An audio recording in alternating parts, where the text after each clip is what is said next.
ഇനി നമുക്ക് പാകിസ്ഥാനിലേക്ക് വരാം. കൂട്ടത്തിലെ കൊമ്പൻ ഇവരെ സംബന്ധിച്ച് അടിമുടി പ്രശ്നമാണ്, എല്ലാം പ്രശ്നമാണ്. അതായത് ഷൈബ്സാദ ഫർഹാൻ, സൈം അയൂബ്, അല്ലാന്നുണ്ടെങ്കിൽ ഉസ്മാൻ താരിഖ്, ഇവർ മൂന്നുപേരെ ഒഴിച്ച് ആ ടീമിലുള്ള ബാക്കി എല്ലാത്തിനെയും T20 സെറ്റപ്പ് ചെയ്യുന്ന അടിച്ച് പുറത്തിറക്കണം എന്നാണ് എൻ്റെ ഒരു അഭിപ്രായം.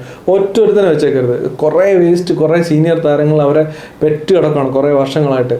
ഒരു കാര്യമില്ലെന്ന് വെച്ചാൽ ഒരു കാര്യമില്ല. ബാബർ അസത്തെ മാത്രമൊന്നുമല്ല, അവരുടെ ക്യാപ്റ്റനായിട്ടുള്ള സൽമാൻ അലി ആഗ, ഷതാബ് ഖാൻ, മുഹമ്മദ് നവാസ് എന്ന് വേണ്ട ഷൈൻ ഷാഫ്രീദി എന്ന് വേണ്ട ചവറുകളെ എല്ലാം എടുത്ത് പുറത്ത് കളയേണ്ട സമയം അതിക്രമിച്ചിരിക്കുകയാണ്. അത് മാത്രമല്ല, ഇവർ ഇന്ത്യ ഇന്ത്യ ഇന്ത്യ എന്ന് പറയുന്ന ഫോക്കസ് ചെയ്യുന്ന പരിപാടി ആദ്യം നിർത്തണം. ഇവരുടെ ഏറ്റവും വലിയ മോട്ടീവ് ഇന്ത്യയെ പരാജയപ്പെടുത്തുക എന്നുള്ളതാണ്. ഇപ്പോൾ ഷൈൻ ഷാഫ്രീദി ഈ വേൾഡ് കപ്പ് തോറ്റ് തുന്നം പാടി പോയിട്ട് ആദ്യം പറയുന്നത് ഞങ്ങളുടെ ഫോക്കസ് 2027 50 ഓവർ വേൾഡ് കപ്പിലാണ്, അവിടെ ഇന്ത്യയെ പരാജയപ്പെടുത്തണം എന്നുള്ളതാണ്. അവരുടെ ക്രിക്കറ്റ് ഇമ്പ്രൂവ് ചെയ്യുക, അവരുടെ പ്ലേയേഴ്സിന് അവർ പ്രൊഫഷണലിസം കൊണ്ടുവരിക, അല്ലെങ്കിൽ അവരുടെ ഒരു സിസ്റ്റം ഇമ്പ്രൂവ് ചെയ്യുക എന്നുള്ളതൊന്നും അവരുടെ പരിഗണനയല്ല. അവർക്ക് ഈ ഇരിക്കുന്നതിന് മുമ്പേ കാല് നീട്ടുക എന്ന് പറഞ്ഞാൽ ഇന്ത്യയെ തോൽപ്പിക്കണം എന്നുള്ളത് അത് ഒരു കാലത്തും നടക്കാനായിട്ട് പോകുന്നില്ല. ഈ രീതിയിലാണ് അവരുടെ ടീം സെറ്റപ്പ് ചെയ്യുന്നുണ്ടെങ്കിൽ, കാരണം ടീം സെലക്ഷൻ തന്നെ അട്ടർ ഫ്ലോപ്പാണ്.